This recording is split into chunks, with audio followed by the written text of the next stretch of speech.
Daw gold ba? 250 pesos ng SRP.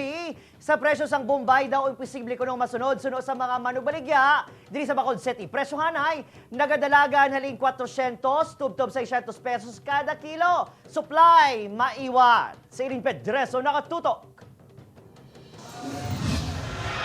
Hindi lang sa pag-ihad malumaw-lumaw ang imo mata, bangod tulukon mo pa lang ang presyo. Mahibi ka na. Nong, pilani.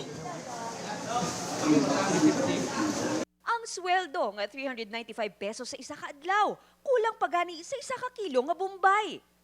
Pagkatapos nag-set sang 250 pesos per kilo nga suggested retail price sa Bombay ang Department of Agriculture, ginbisita sa GMA Regional TV ang Libertad Public Market sa Bacolod City. Sunod sa mga manugbaligya, yara sa 380 pesos to 600 pesos ang presyo sang Bombay.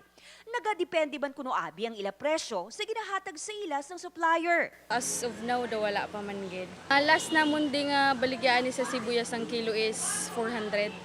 Suno pa kay Mary Grace, malaka man ang stock nga nagaabot sa ila. Subong waay gid sibuyas kay wala pa kami stock kami nag-abot and then panalagsa lang gid sibuyas subong galabot. Apang naayhan nag-amo sini ang presyo sang Bombay. Sunod sa Department of Agriculture, bangod man ini sa mataas nga farm gate price o kunang presyo mismo sa ginahalinan sang Bombay. Apang sunod sa DA, hindi man sini paghugton ang mga nagabaligya sang Bombay nga sobra sa SRP. Bombay lang gid ang pinaka-worst na gid magkadto kadi subong sa Libertad. Kami subong yang nga nagagamit, adjust lang gid kami eh. Siguro kahit wala kompetensya, wala ibang ibaligya, tiyan mo nagapamahal sila. Gustuhan na sa presyo.